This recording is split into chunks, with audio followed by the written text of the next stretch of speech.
સુરેન્દ્રનગર જૂની હાઉસિંગ ખાતે આવેલ ઝાલાવાડ ક્ષત્રિય સમાજ ઓફિસ ખાતે પુરુષોત્તમ રૂપાલાના પુતળાનું દહન કરવામાં આવ્યું. પુરુષોત્તમ રૂપાલાને રાજકોટના ઉમેદવાર તરીકે હટાવવામાં નહીં આવે તો ઉગ્ર આંદોલનની ચીમકી પણ ઉચ્ચારવામાં આવી હતી. સુરેન્દ્રનગર જૂની હાઉસિંગ ખાતે આવેલ ઝાલાવાડ ક્ષત્રિય સમાજ ઓફિસ ખાતે પુરુષોત્તમ રૂપાલાના પુતળાનું દહન કરવામાં આવ્યું. ક્ષત્રિય સમાજ વિરુદ્ધ અપમાનજનક નિવેદનના વિરોધમાં પુરુષોત્તમ રૂપાલાના પુતળાનું દહન કરી વિરોધ કરવામાં આવ્યો હતો.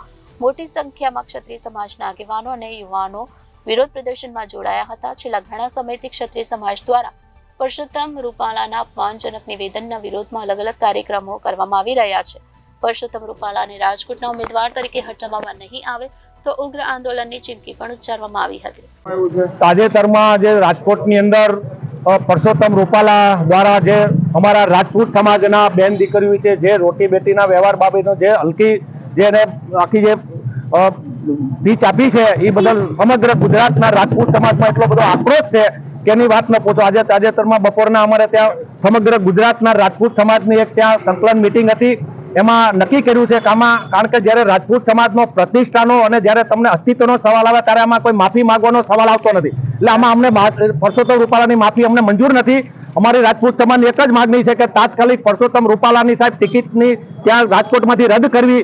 જો રદ કરવામાં નહીં આવે તો સમગ્ર ગુજરાતનો રાજપૂત સમાજ રાજકોટની અંદર તમને ઉપટી પડશે અને એના માટે જે પણ પરિસ્થિતિ ઊભી થશે તેના જે તે પક્ષની જવાબદારી રહેશે.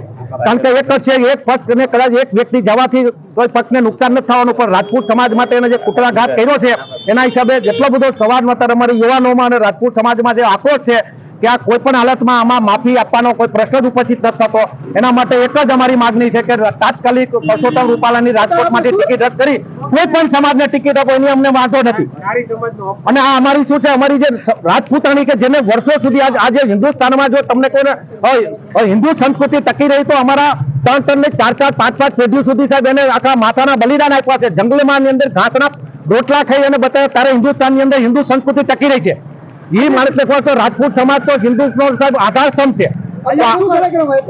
અમે કાર્યક્રમ અત્યારે જે પુતળા દહન માટેનો કાર્યક્રમ રાખ્યો ને હવે પછીના અમારે આખા સમગ્ર ગુજરાતની અંદર સાહેબ જિલ્લે તાલુકા લેવલ આના જબરજસ્ત આના વિરોધમાં અલગ અલગ આશ્ચર્યજનક કાર્યક્રમ આપવાની અમારે ફરજ પડશે. શું કહેશો આજે જે પુતળા દહનનો કાર્યક્રમ કરવામાં આવ્યો છે? તાજેતરમાં આપ લોકોને ખ્યાલ જ છે કે રાજકોટ લોકસભાની ચૂંટણી પર જે ઉમેદવાર છે પુરુષોત્તમભાઈ એમને ક્ષત્રિય સમાજ વિરુદ્ધ ખૂબ જ અભદ્ર ટિપ્પણી કરી હતી અને ક્ષત્રિય સમાજની અસ્મિતાને ચેલેન્જ કરી હતી. એટલે એ ચેલેન્જને એના વિરોધમાં અમે દિવસે રોજ અમે પહેલાં આવેદનપત્ર આપી અને અલ્ટિમેટમ આપેલું છે કે આના વિરુદ્ધ તાત્કાલિક ધોરણે કાર્યવાહી કરવામાં આવે. આજે 2-4 દિવસ થઈ ગયા, હજુ સુધી કઈ કાર્યવાહી કરવામાં આવી નથી. એટલે આજે અમે એનું પ્રથમ પુતળા દહન કરવાની શરૂઆત ઝાલાવાડની ધરતી ઉપરથી કર્યું છે. અને આ રીતે જો આવી વ્યક્તિ કે જે કોઈ સમાજને એક સમાજ સાથે ભરાવાની, એક સમાજને નીચોને ઊંચો કરવાની વાતો કરતો હોય ચૂંટણીના પ્રચારમાં, એવી વ્યક્તિને કોઈ પ્રજાના પ્રતિનિધિ બનવાના એ વ્યક્તિ લાયક નથી. એટલે આવો પ્રતિનિધિ અમારા વ્યક્તિનો છે. આજે પુતળા દહન કર્યું છે, અમે પુરુષોત્તમભાઈનું પુતળા દહન નથી કર્યું, પુરુષોત્તમભાઈના કુવિચારોનું પુતળા દહન કર્યું છે. પુરુષોત્તમભાઈ જે છે એ ભાઈ વ્યક્તિગત તરીકે અમારે એમની સાથે કોઈ લેવા દેવા નથી, પણ રાજકીય નેતા જે છે એ આવો ના હોવો જોઈએ કે જે કોઈ સમાજને નીચું કરે, ઊંચું બોલે ને કોઈને એકબીજાથી ઝઘડા કરાવવાનું કામ કરે. એટલે આ ભાઈ વ્યક્તિને આ જો ટિકિટ રદ કરવામાં નહીં આવે તો એને પ્રતિનિધિ ટિકિટ રદ કરવાની માંગણી અમે એટલા માટે કરી છે કે અમારે આગળ વધી અને ચૂંટણી સુધી આ વાતને નથી લઈ જવી. અમે એકદમ સૌહાર્દપૂર્ણ સંબંધ ઈચ્છીએ છીએ બધી પાર્ટીઓ સાથે અને ચૂંટણી સૌહાર્દપૂર્ણ થાય એવું ઈચ્છીએ છીએ. એટલે આ ઉમેદવાર જ બની નાખો તો પ્રશ્ન અહીંયા સોલ્વ થઈ જશે. Bureau report Janadesh news, Surendranagar.